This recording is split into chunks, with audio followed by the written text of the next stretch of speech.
Alright, welcome back to Building Dad Bod 2.0. Today is chest deload day.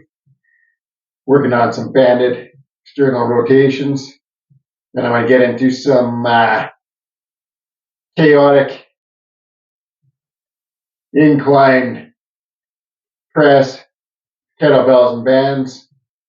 Then we're going to do some chaotic bench press with my PVC bar. Going to hammer the stabilizers today. Nothing crazy weight-wise. Just really want to get the body ready to start ramping up the bench press here. Road to 1,000 pounds. Got to start adding more weight to my bench press. We're doing some chaotic banded incline press with bands and kettlebells.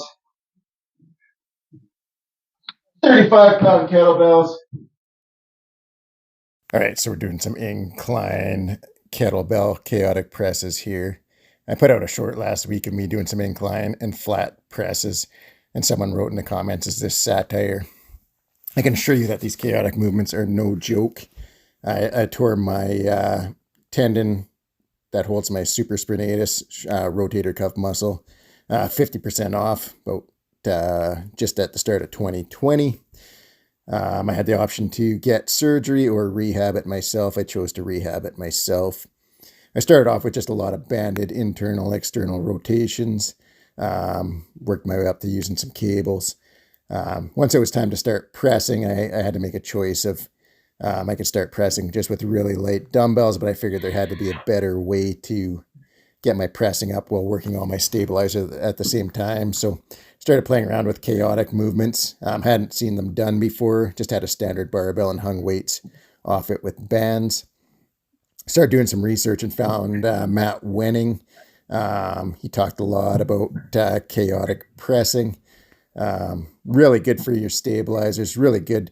You know, you're pressing, you're still going to be working your shoulders, your triceps, your chest, but forces all your stabilizers in your shoulders, your upper back, your lats, all that stuff's got to be turned on to stabilize the weight. So teaches those muscles to fire when they need to fire, and also strengthens all the little stabilizers in your shoulders.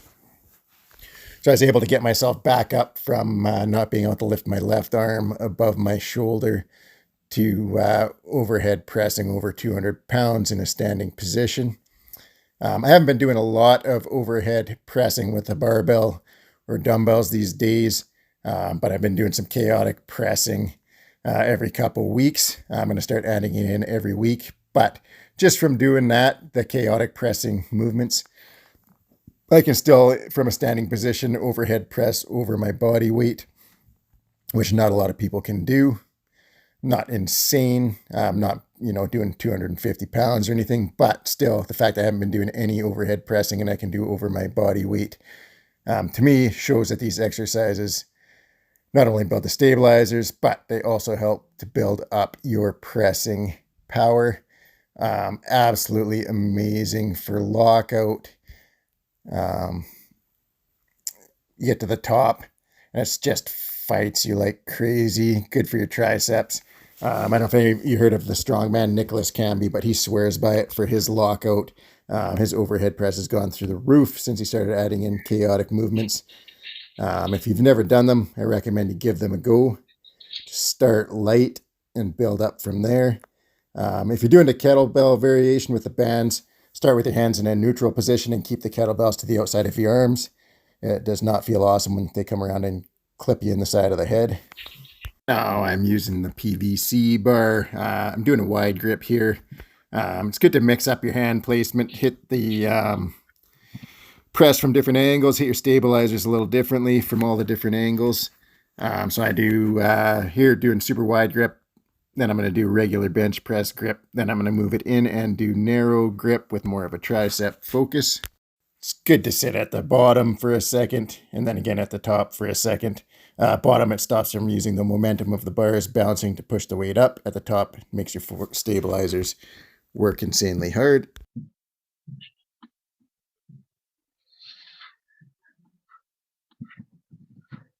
So absolutely fry your triceps. Make sure you got the safety set up in case you dump the bar.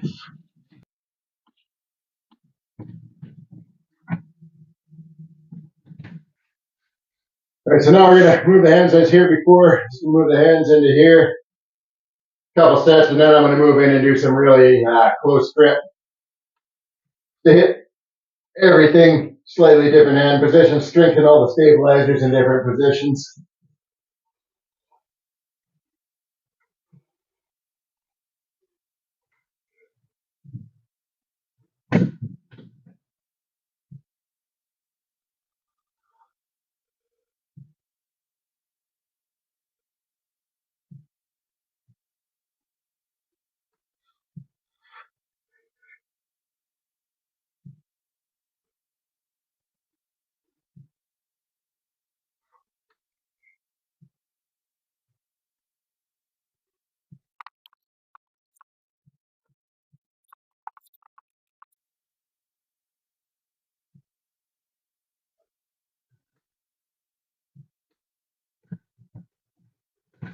All right. So I find as I do my sets, stabilizers kind of turn on more and more.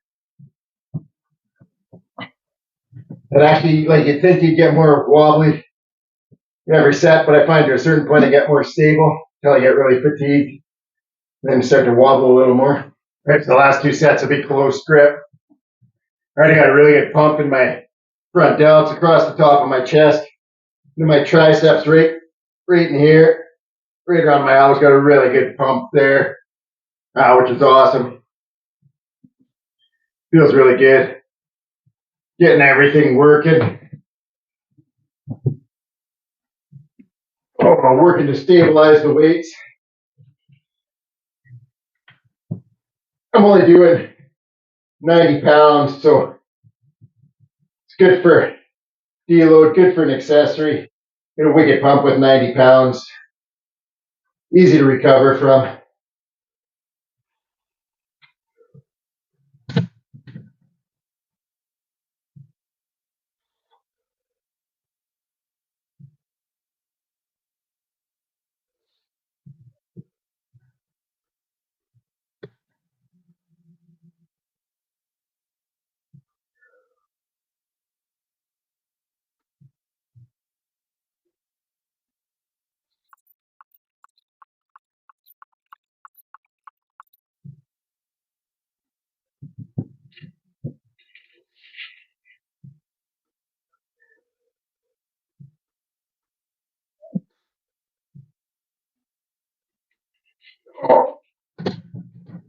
Oh, starting to lose it on that last one.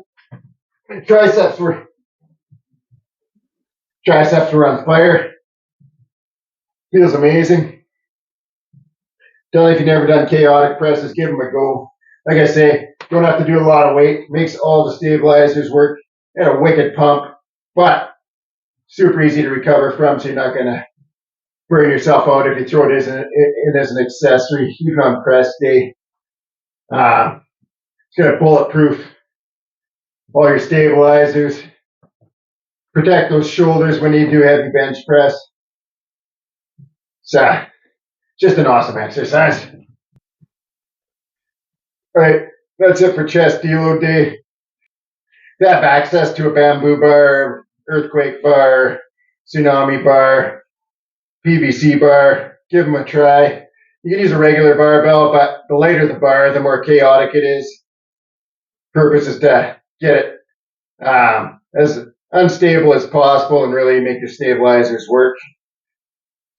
Thanks for watching. Have a great night. Be back next week. Starting to ramp up towards heavy weights again.